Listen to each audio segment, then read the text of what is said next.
This conference is being recorded. Hello, everyone. Happy Monday to you, and happy Dr. Martin Luther King's Day to you. Today is January the 19th, 2015. I want to welcome you to world-renowned motivational speaker, speech coach, and best-selling author, Lesbrown's Monday Night Motivation. For those of you that have joined us before, you know that this is your place for motivation and inspiration. I am Anita Hicks, your host, performance strategist, and life coach. I am joined by my co-host, Stacey N.C. Grant, empowerment specialist, who will share with you at the end of the program how to stay connected with Les Brown and the Platinum Speakers 7 days of the week. Thank you so much for investing in yourself and joining us tonight. Mr. Brown, how are you? I'm better than good, better than most, and sometimes even better than that, moving in the right direction.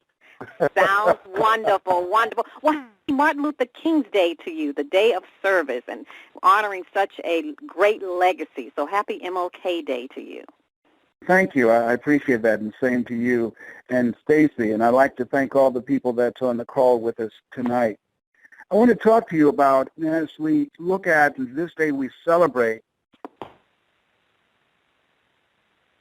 Dr. King, because his goal and dream was to help us have the opportunity to participate in the American dream. The American dream, a time when I remember the floor of the bus, and if you're African American, you couldn't sit at the front of the bus. You had to go past that line and sit at the back of the bus. I remember as a kid walking on Miami Beach with my mother, a white person was approaching you. You had to step off the sidewalk so that they could pass. He could see, he could hear everything. And he studied the shadows on the wall. And he trained himself how to tell time. He got snippets of conversations and the time that Barney came on and the time that Barney went off. And he trained himself, looking at the shadows on the wall, getting snippets of conversations. He trained himself on how to tell time. Here's something else. Take charge of your thoughts. He was a prisoner in his own mind, and his mind would attack you. You're nothing. No one will ever want you. You're in here. You are invisible. You are worthless. And what he did, he trained himself to back away from his thoughts and go to a place in his mind to watch his thoughts. And he taught himself to face the reality that he had thoughts. He was a thinker who was thinking the thoughts, but he was not his thoughts. Many times, you're going to have thoughts of that nature as well. See, we can't control the thoughts that come in our minds, but we can control the thoughts that we dwell on. And so that's what Martin did. Not only did he find a way to make it possible for him to learn how to tell time by studying the shadows on the wall and watching Barney every day, but he trained himself how to go to a space in his mind to watch his thoughts so that he would not get into a deep, irreversible sense of depression. He controlled his mind. That's the one thing that we can control. We can control our minds. And when you're pursuing goals and dreams, you're going to have to control your mind, because there are things that will happen that will tell you you can't do this. You'll tell yourself that you can't do it, that you're wasting your time, you're wasting your energy. You'll have people around you telling you you can't do it. You'll have mishaps taking place. Murphy's Law that says if anything can go wrong, it will, and at the worst possible moment. You have circumstances and events that will take place that will tell you, go back. You can't do it. You can't have this. Stop wasting your time. Some of you have already gone through that. Some of you are right there right now fighting some negative thoughts. I've gone through that myself, dealing with a variety of things. And I'm saying to you, we can't control the thoughts that come in our minds, but we can control the thoughts that we dwell on. Here's something else. Get someone in your life who will become an advocate for you, someone that will fight for you, someone that can see some things for you that you can't see for yourself, someone that will help make things possible for you to do. One of the things that I'm clear about, you can't make it by yourself. I think it's important that as you think about your goals and dreams for 2015, if you're serious about this being a new year for you, you've got to get a new set of friends, people who bring some skills and knowledge and abilities and resources to the table that you don't have. I'm doing that right now as we speak. You want new results? Get some new relationships. Ask yourself, who can I count on and who should I count out? And this nurse said to his family, take him to this diagnostic center where I work and let them give him an examination. I believe that he can hear us. I believe that there's consciousness there. And finally, the family relented. Finally, the family took him to another hospital. They gave him a test, and the test showed there was awareness. The test showed there was intelligence. And to make a long story short, Martin now talks through a computer. Martin now is married. Martin now went to college. Martin now has his own business. Martin now has authored a book. And Martin was told, and his parents were told, that Martin was beyond hope. They said, after examining Martin, that he had zero intelligence. He had the intelligence of a 3-month-old child. They said that he is a vegetable. They said about Martin, take him home, make him comfortable until he dies. That's what these trained people said. He's beyond hope. There's no hope for him. He has zero intelligence. He's a vegetable. Take him home, make him comfortable until he dies. And now Martin is a source of inspiration for people. Now Martin is married and there's petitioning to learn how to drive. Martin is living his dream. He still cannot talk, but he talks through a computer. And he says he doesn't worry about ever speaking on his own. He said he's accepted himself. And I say to you, when we think about Martin, he's beyond hope, zero intelligence. He's a vegetable. Take him home, make him comfortable until he dies. I'm saying to you, what that says to me, regardless of what has been said to you, regardless of what you have working against you, regardless of what the odds are, regardless of what the adverse circumstances are, I'm saying judge not according to appearances, regardless of the mistakes and the failures and the setbacks and everything that you have gone through and all the stupid mistakes that you have made and I have made. The final chapter for your life and my life has not been written yet. The verdict is not in yet. That there's so much for you to do. There's so much living for you to do. And that as you look at yourself and look at where you want to go, don't give up on your dream because of what people have said about you. Don't give up on your dream because you might not have the credit that you want, or you don't have any money in the bank, or you're behind on your bills, you're ducking creditors. Don't give up on your dream because you've gone through foreclosure, or been laid off from your job, or going through a divorce, or you've been left to fend for yourself with a house full of children. Don't give up on your dream. If family members and so-called friends have turned their backs on you and they told you that you can't make it, that you are nothing and you'll never be nothing, don't give up on your dream because it's not over until you win, because the verdict is still out.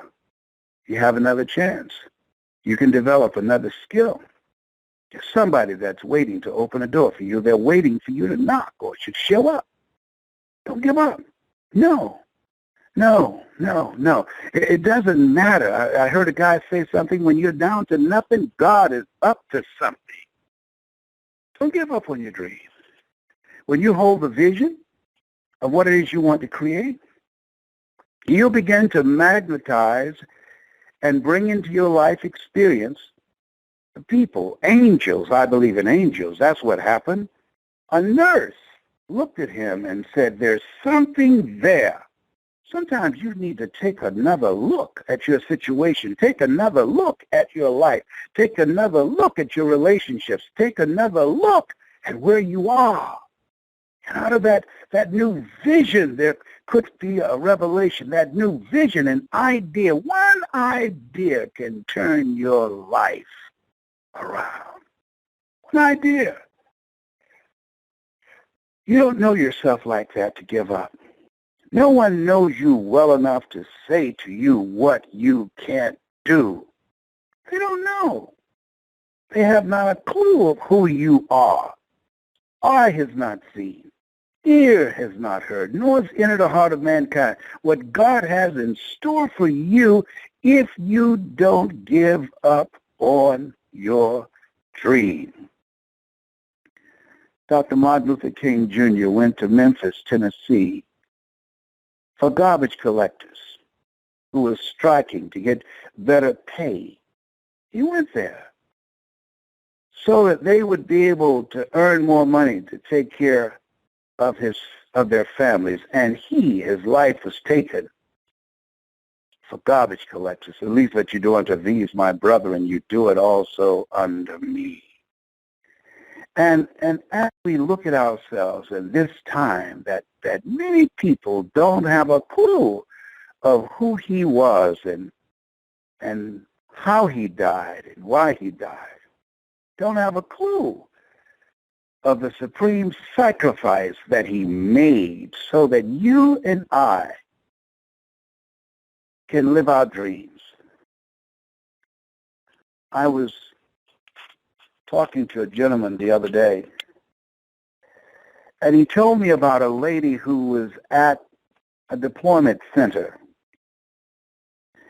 And this story grabbed me because I believe that the reasons you're listening to me and those who show up each week on this call, you can identify with this story because there's something in you that says, I'm not going to allow Dr. King's assassination to be in vain.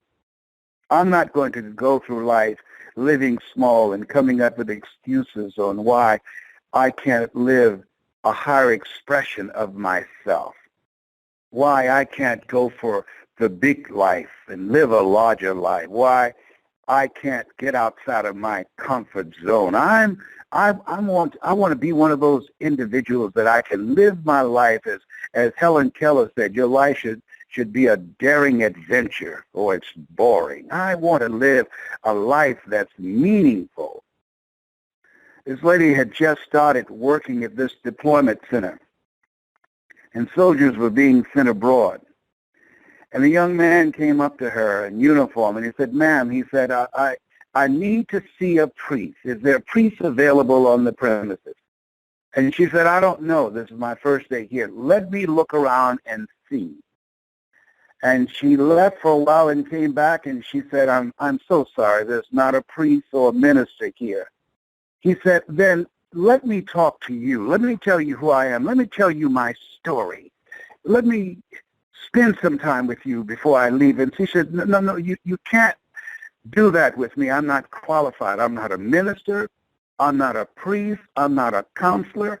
I'm just a clerk here. This is my first day here. He said, it doesn't matter. He said, listen to me. I'm the only living person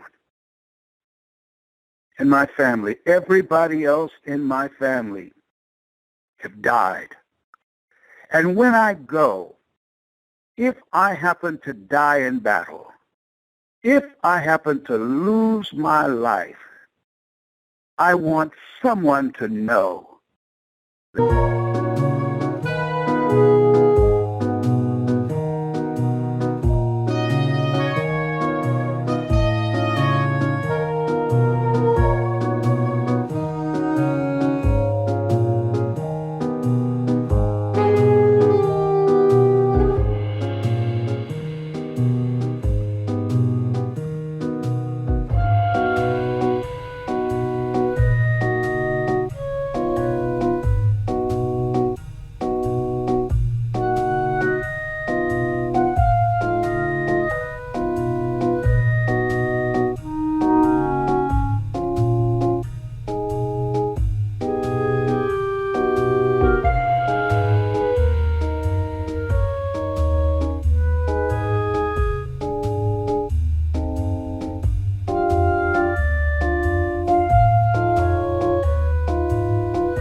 that I existed. Wow. I want someone to know that I existed, that I live. I remember my daughter Ona calling me one time, and I said, "What are you doing?" "I'm just waiting in traffic. A policeman is stopping the traffic. Apparently this is a traffic stop because a funeral is about to cross in front of us." And all of a sudden she said, "Whoa, wow, whoa." I said, "What happened? Is there an accident?" She said, "No." She said, "Our hearse came by, and there were only 2 cars behind the hearse."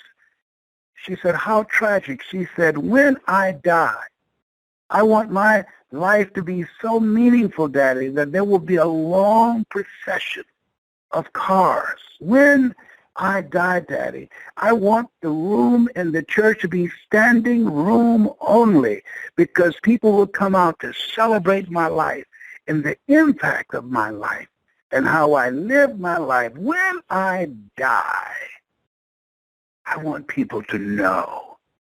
I want people to be aware of my impact." And I say to you that the reason that you're listening to me now, there's something in you that says, "I want someone to know that I existed. I want to live a life that has impact and value and meaning and significance. I don't want to be a person who just drifted through life and struggled from paycheck to paycheck, stressed out of my mind, and then just one day dropped dead. No.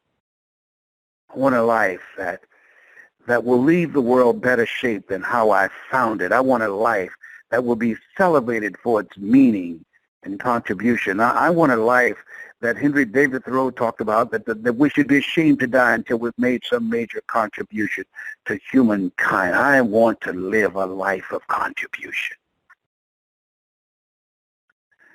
And so as we celebrate the dreamer, the man who had the dream of inclusiveness, the dream that everybody, regardless of their race, creed, or color, and their religious persuasion, that everybody would be able to live the American dream. This man died so that we might be able to live our dreams. Our dreams. What is your dream? And if you're not clear, I encourage you to take some time to think about what your dream is. I remember Dr. Johnny Coleman, who was the minister of Christ Universal Temple Church in Chicago, and she gave one of her most electrifying sermons. What is your dream? And you know, most people don't have dreams. Most people don't have dreams. They're doing just enough to get by, doing just enough to survive. I don't believe that Dr. King and all of the people who had dogs sicked on them, all of the people who went to jail, all the people who were lynched, I don't believe they died so that we could just survive, so that we could rob Peter to pay Paul, so we could just get by. No. No. We're here for a reason. You are here for a reason. There's something in you. There's a dream in you. There are dreams in you. There are talents in you. And there's the ability and the power in you to make them become reality. Think about that as we celebrate the dreamer. And we now have the opportunity to live the dream that he did not have an opportunity to live. You have something special. You have greatness within you. Live your life in such a way that people will know that you existed.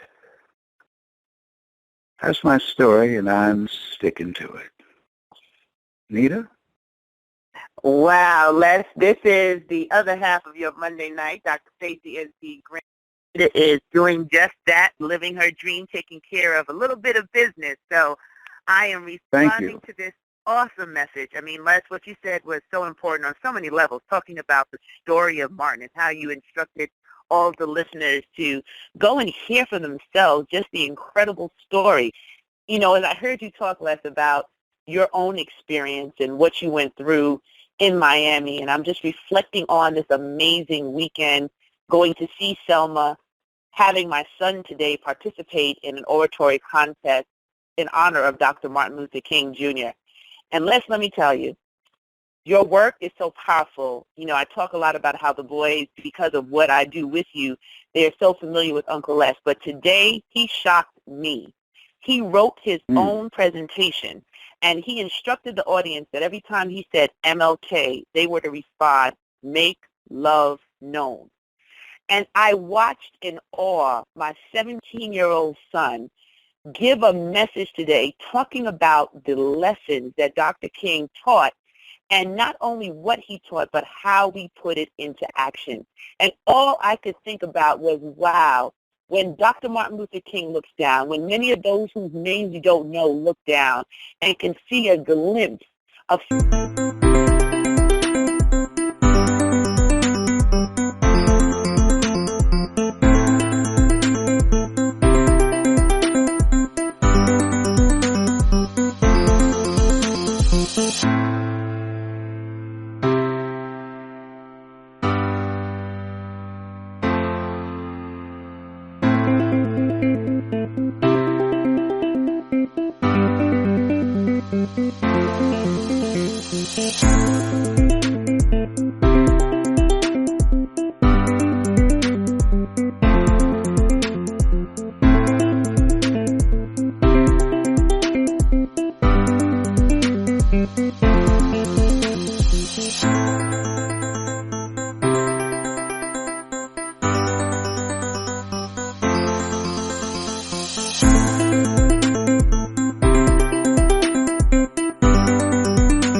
someone like Martin, someone like you, Les, someone like my son, honoring the life that they lived so that we can have this freedom. I am so full and I'm so grateful, because this is why we must do this work. This is why your voice is so important in our world, knowing what our dream is, to make a difference, to have that contribution. And if that 17-year-old young man that I watched today was able to do that, not because I'm his mother, but because of a young man of color being that confident and that assured of the charge that is on his life because of the sacrifice that was made for those, by those who came before him, I can go to sleep tonight saying, wow, this is why I'm living my dream. So I want to thank you, Les, because it's because of your inspiration, your example, your leadership, and your consistent delivery of the greatness inside of you, that not only those who tune into this call every Monday, Anita and I, as we do this work, but it will translate and it will permeate through all those that we come in contact with, including our family.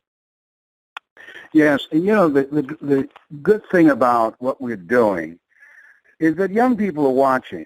There's some young people of consciousness, like your son, that are watching. I remember Father Federal Gibson in Miami, Florida. He was first African-American on the city council. I never met him. I went to school with his son. But I remember when the Miami Herald demanded of the NAACP to turn in their membership list. And during that time, they said if you were part of the NAACP, you were a communist. And for the first time in the history of Columbus, a black man said no. to the white media, no. We're not going to turn in the list of the white and black members and the Jewish members of the NAACP. This is our private organization. You are not going to intimidate us. That was the first time. And when I think about when I went to Columbus, Ohio, and when I was in Chicago and I editorialized against police brutality in Mayor Daley, and when I lost my job on September the 22nd in Columbus, Ohio, 1978, for controversial editorials that I put on the air and leading demonstrations of 5,000 and 10,000 people protesting the injustices that were taking place in that community. I thought about how he impacted me, how he touched me. I never met him, but I saw him and I identified with him. And years later, his spirit was in me. Years later, when I spoke in the Ohio legislature, years later, when I was leading demonstrations, I had no idea there was a part of him that became a part of me. And I think that there's a mandate on all of us to look at our lives and ask the question, what difference am I making? What is my contribution? How will I leave my mark? What will my legacy be? What will be different because I was born? And as we begin to reflect on those things, it's very important to realize that we have a work. There's something that we are supposed to do. And it doesn't have to be grandiose. It could be something very, very... Okay, there was a little technical challenge, but we're back, and Les is back, and you know this good news is going to go forward regardless of technology. Mr. Brown, are you there? Yes, I am. Can you hear me? We can hear you loud and clear. Okay, what I was saying is, and I might lose you because I want to pull something up, and can you still hear me? I can still hear you. Very good. All right. I want to read something to you about the work that we do and how important this work is. And when we think about the fact that each week what we're doing is giving people hope. Each week we're giving people methods and techniques on how they can begin to approach their lives differently. And sometimes you can believe that what we're doing does not matter and that people are not listening and that there is no impact and there's no value in what you're doing. And I think that as we do the best we can with what we have, that those people who are supposed to hear us, they will hear us and they will show up. And so I wanted to read something to you. Are you still there? Still here, Les. Go right ahead. Good. I want to read something to you, and I don't want to call the person's name, so I'll say Marvin. Hi, my name is Marvin. I'm a founder and an entrepreneur of an institute. I nearly hang myself because of the rejections and failures I've gone through in life. But upon watching your videos and listening to your Monday night calls, I realized that it is possible for me to have a new life, for me to have hope, and that I can make things happen my way. And just like the energy and thinking I had dedicated to plan my suicide, I can equally put the same energy into writing a book and make my business big. I now know that it is possible. I'm writing 2 books, and I will like only one person to forward those books, and that is you, just for saving my life, giving me purpose, and stopping me from hanging myself. Wow. God. Wow. That just took my breath away. And I say this is why I do this work. This to me, I've had people say, you don't get paid to do these Monday night calls. Why do you do this? It's not about the money. I believe that what we're doing, it's a ministry in and of itself. What we're doing, we're giving people hope, and when there's hope in the future, that gives you power in the present. That what we're doing, that you have a spiritual tribe, and they will listen to you not only in their ears, but through their heart. And as you speak, you will give them a larger vision of themselves. As you speak, you will allow them to be able to cast a vision in the future that they can begin to manifest and develop the mental resiliency to turn their lives around. As you speak, your words will carry them through some tough times. Some tough times. Some tough times. I tell you, that every time I get tired or I'm dealing with my own stuff, that gives me strength in saying we're in the right direction. Absolutely, Les. Absolutely. Like you said, we need those reminders sometimes because not everyone remembers to say thank you or to turn around, and that person took time out to let you know that you saved their lives just by living your dream and leaving your legacy. We cannot take it for granted. Every single moment is precious, and your time invested in these Monday night calls for years, the platinums that join in to support this call, not a moment is wasted, because when the callers that call in faithfully, the new callers that call in weekly, those who are referred by their teams and their organizations, we never know who needed to hear that word in that moment. So you stand on that, and you're consistent, Les, with living the words that you speak. So on behalf of everybody that is listening, I continue to say, God bless you, thank you, and we love you. Speaking for myself and Anita, it is a blessing to be able to do this work with you and to hold your hand and to know that you have opened up doors and paved the way. That's living the dream, not celebrating a holiday to go shopping or to just take the day off, but a day on, appreciating the sacrifices of everyone who has come before so we can honor their memories and leave a legacy for the next generation to carry the torch. Yes. Well, thank you so much, and I want to thank you, Anita Boo, and y'all have a great evening. I'm here in San Diego.